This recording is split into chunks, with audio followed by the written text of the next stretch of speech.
It seemed like there really weren't any weaknesses in Dave Debusschere's game. He could shoot out to 20 feet, rebound at an elite level, play the point forward at times, and lock up the best player on the opposing team.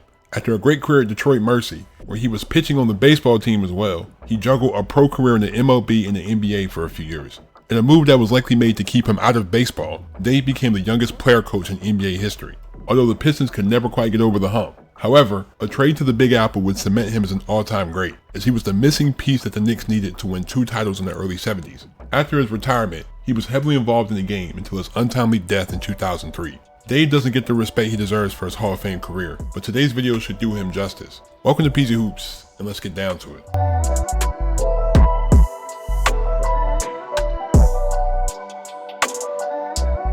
Dave was born October 16, 1940 in Detroit, Michigan. Once he got to Austin Catholic High School, he was a star on the basketball court and the baseball mound. On the court, he was All-State as a junior and an All-American as a senior, leading the Friars to a state title, beating Chet Walker and Benton Harbor High. He also pitched the baseball team to a city title. After being heavily recruited, he decided to stay home and attend the University of Detroit, while still playing both sports. Dave and Charlie North were the 2 top players on the basketball team, and they both really played well together, helping Detroit have the 6th best offense in the nation. After a 12-7 finish, they lost in the first round of the NIT to Villanova. Dave was one of the best players in the nation already, averaging 26 points and 20 rebounds, a mark that led the entire nation. It was more of the same in 1960, as Dave was elite, dropping 27 on Gonzaga, 37 against Toledo, 32 against Xavier, and 34 against Bowling Green. Unfortunately, the team couldn't win more than 3 games in a row, as they finished 13-8 before losing early in the NIT again, this time to Holy Cross. Dave led the nation in boards again, averaging 22 points and 19 rebounds. Charlie left the team in 1961, so it was all on Dave now. The Titans would understandably struggle, considering they had a terrible defense. They ended the year on a 4-game losing streak to finish 15-12, but they somehow made the big dance, their first trip in school history. They faced Darryl Carrier, Bobby Rasco, and the Western Kentucky Hilltoppers in the first round. Dave had a Herculean performance, with 38 points, 19 rebounds, and 4 assists, but the rest of the starters combined to shoot 31%, and Detroit would lose by 9. Dave's outstanding season saw him average 27 points and 19 rebounds. In addition to his basketball achievements, he was also an All-American pitcher, leading the baseball team to 3 straight NCAA tournament appearances. He was highly sought after by the MLB and the NBA, and while he was drafted 4th overall by his hometown Pistons, the Tigers didn't want him to play basketball, so he joined the White Sox, earning a $75,000 signing bonus. His baseball career got off to a great start, as he compiled a 10-1 record in the minors, striking out 93 batters in 94 innings, all with a sub-2.5 ERA. He earned a call-up to the big league club after this, pitching a shutout against the Indians. Once he joined the Pistons, Bailey Howell was the star, but Ray Scott, Don Ole, and Bob Ferry were all solid pieces. Dave was a day 1 starter, dropping 23 points, 14 rebounds, and 6 assists against the Knicks, 30 points, 11 rebounds, and 3 assists against the Zephyrs, and 15 points, 18 rebounds, and 10 assists against the Warriors. He had 13 double-doubles and 7 games with at least 5 assists. Bailey and Don were both all-stars, but the Pistons were pretty average, finishing 36 and 46. Dave averaged 13 points, 9 rebounds, and 3 assists. As Detroit made the playoffs, facing the Hawks, he really went off in the postseason, dropping 30 and 18 in Game 1, 23 and 26 in Game 3, and 19 and 11 in Game 4, but Detroit lost this game and the series. Dave went back to the diamond in the spring, going 3-4 with a sub-3 ERA. He only played 15 games with the Pistons due to injuries. Detroit went 23 and 57, missing the playoffs. Once he recovered, he returned to the White Sox, playing AAA and posting a sub-4 ERA, as scouts felt like he had the potential to be a great pitcher if he fully focused on it. But the Pistons and White Sox were both fighting for his commitment. In the beginning of 1964, Detroit made an interesting move, asking Dave to be a player coach, as the 24-year-old was the youngest coach in NBA history. Dave had some solid teammates in Reggie Harding, Terry Dischinger, Eddie Miles, Rod Thorne, and Joe Caldwell. Dave had a 10-game stretch in November, averaging 19 points and 12 rebounds. He also dropped another triple-double against St. Louis with 24 points, 15 rebounds, and 10 assists. He put up 33 points, 14 rebounds, and 6 assists against the Hawks again, and 23 points, 20 rebounds, and 6 assists against Philly. His breakout season saw him finish in the top 20 for points, rebounds, assists, and defensive win shares. Detroit had 6 other guys averaging double figures, but they were no closer to competing, missing the playoffs with a 31 and 49 record. Dave averaged 17 points, 11 rebounds, and 3 assists. He was ready to give baseball one more shot, and although he felt he was ready for the majors, he was sent back to the minors, where he went 15-12, but he improved his ERA. However, with the uptick of his basketball responsibilities, he turned on another offer from the White Sox, finally shifting his full attention to the NBA. Reggie got arrested in the offseason for assault against a police officer, and he was suspended for the entire season, so rookie Joe Stroughter was the new starting center. Dave continued to play like a star, jumping 24 points, 12 rebounds, and 4 assists against the Warriors, 41 points, 24 rebounds, and 3 assists against Philly, and 26 points and a career-high 27 rebounds against the Lakers. Dave and Eddie became first-time All-Stars, and while he was 9th in rebounding and offensive win shares, the Pistons were the worst offensive team in the league, ranking last in field goal percentage, free throw rate, assists, and points. They were still far away from the playoffs, finishing 22-58. Dave averaged 16 points, 12 rebounds, and 3 assists. The Pistons finally got an injection to their offense when they drafted Dave Bing in 1966. Dave Debusschere was on fire in the beginning of the year, averaging 23 points and 16 rebounds in the first 6 games. He had 28 games with at least 20 points, 16 games with at least 15 rebounds, and 7 games with at least 5 assists. Dave Bing had a stellar rookie year, averaging 24-4 and winning the Rookie of the Year award.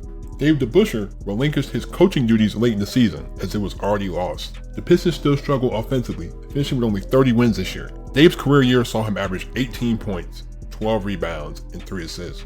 The Pistons earned the #1 pick in 1967, and they selected Jimmy Walker from Providence. They also revamped their front court, bringing in Happy Harrison and John Tresvant. Now that Dave could fully focus on playing, the Pistons became a much better team. He even had a 4-game stretch in November, averaging 30 points and 15 rebounds on 59% shooting.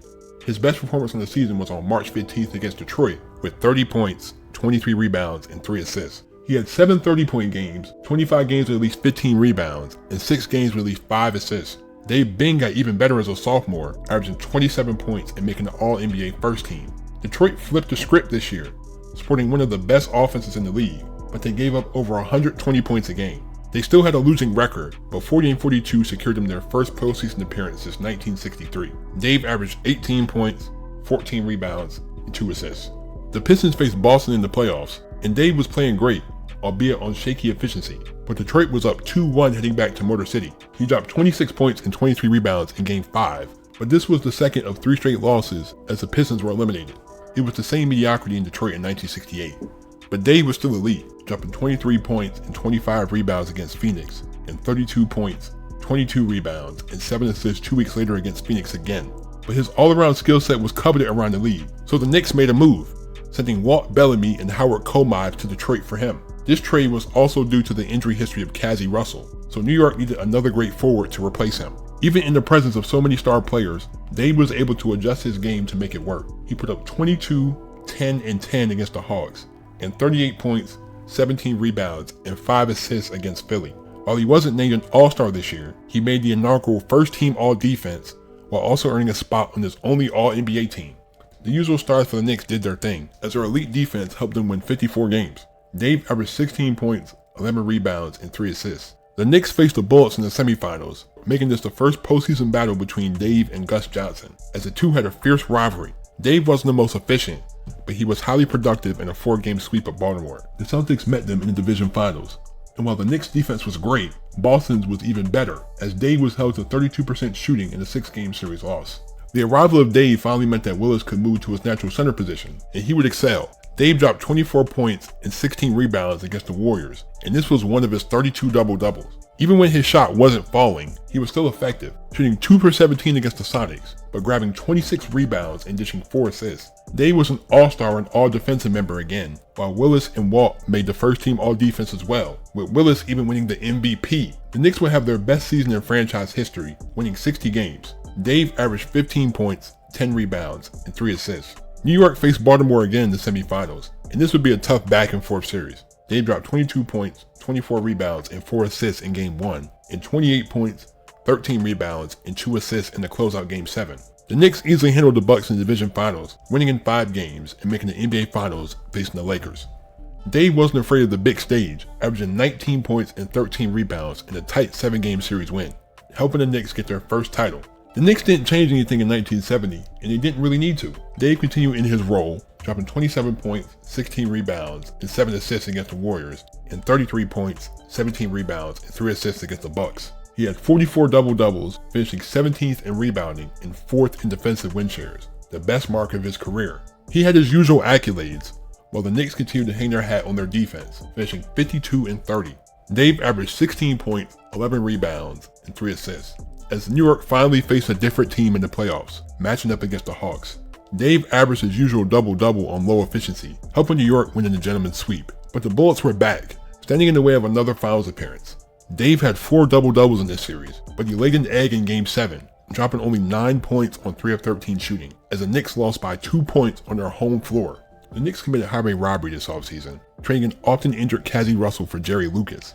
This signing really came in handy, as Willis would miss most of the season with knee issues. They practically stole Earl Monroe from the Bullets, only having to give up Mike Reardon and Dave Stallworth to get him. Dave was taking on more of a point forward role, dropping 26 points, 18 rebounds, and 4 assists against Houston, 19 points, 16 rebounds, and 7 assists against Buffalo, and 27 points, 17 rebounds, and 5 assists against Philly. He had 46 double-doubles in 31 games with at least 5 assists, ranking in the top 20 for rebounds and defensive win shares. This team was loaded, as they had 4 players finish in the top 25 for MVP voting, finishing 48 and 34. Dave averaged 15 points, 11 rebounds, and 4 assists. The Knicks faced Baltimore yet again in the semifinals, as he dropped 24 and 10 in Game 1, 29 and 14 in Game 2, and 29 and 3 in the closeout Game 6. They faced the Celtics in the division finals, while Dave averaged 20 points and 13 rebounds in gentleman's sweep. They made another finals appearance, facing the Lakers yet again.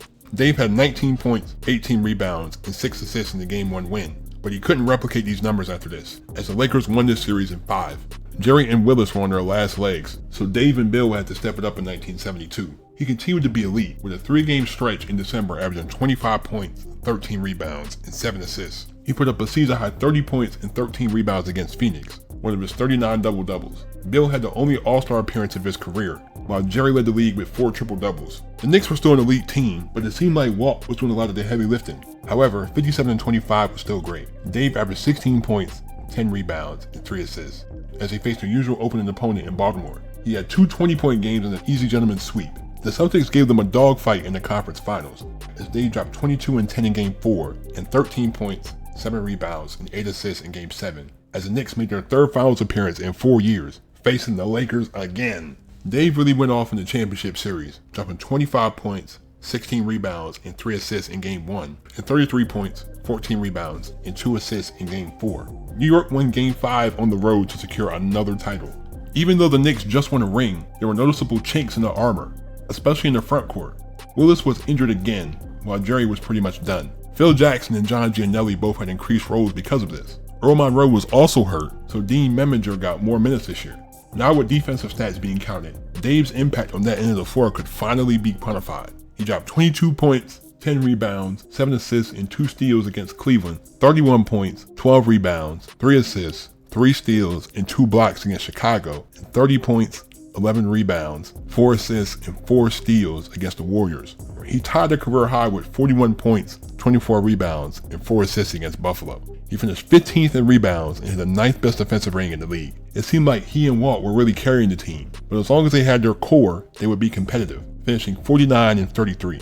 Dave averaged 18 points, 11 rebounds, and 4 assists as they faced the same opponent in the semifinals, but now Capital Bullets. Dave had 2 20-point performances, but he was missing a lot of shots. New York edged out a gritty Game 7 win, facing Boston in the conference finals. The Knicks could barely get anything out of Willis and Jerry, so John Giannelli was getting destroyed by Dave Cowens. Debusschere was also worn down by this point, only starting the first 2 games of a convincing 5-game series loss. Dave wanted to go out on a high note, so he would retire in the offseason. He, Willis, and Jerry all retired, marking the end of the best era in Knicks history. Dave then went to the ABA, becoming the GM of the New York Nets, and later becoming the league's commissioner in 1975, as he helped facilitate a merger with the NBA. But this defection to the rival league might have been the reason why the Knicks didn't retire his number until 1981. They finally welcomed him back in 1982 as the new GM, winning the draft lottery in 1985 and selecting Patrick Ewing. After leaving that role in 1986, he was the vice president of Williamson, Pickett & Gross, a real estate firm in New York. On May 14, 2003,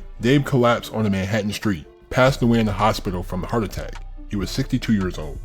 Dave Debusschere was one of the most underrated athletes ever. He was one of only 13 guys to play in both the MLB and the NBA, and he would have been an excellent pitcher if he stuck with baseball. but his leadership qualities were apparent, as he was named the youngest player coach in NBA history. Dave's skill set on the court was so valuable, as he was an excellent shooter, an excellent rebounder, and he loved to get his teammates involved. Because defensive stats weren't tracked for basically his whole career, his impact on that side of the ball is severely overlooked. He brought a toughness and physicality that embodied the 70s Knicks, as he was the piece that they needed to finally get over the hump. Thank you guys. I really appreciate y'all for the support. Man, shout out to Dave Debusschere. I always wanted to look into his career because he was such a great player. The fact that he played a lot bigger than what he was only like 6'6", because he was rebounding like a big man. He would run the floor like a guard. He could shoot. He could play great defense. He was a great all-around player. People look at the stats. People get so caught up in the stats. But when you actually watch these guys play and you see how he was locking down a lot of these guys, he was locking down some of the best players. Especially him and Gus Johnson had those duels, and knowing how great Gus Johnson was in his prime. The Knicks were so close, but he was really that piece that took them over the hump. Also, it's impressive that you were able to juggle a baseball career and a basketball career at the same time. RIP to Dave, one of the best New York Knicks ever, one of the best players ever, for being honest. Thank you guys for watching. I really appreciate y'all for the support. Leave a like if you enjoyed, hit that subscribe button if you're new to my channel. Turn on my post notifications on if you haven't already. Thank you. Please be safe, stay on the grind. Have a great day. I'm out. Peace.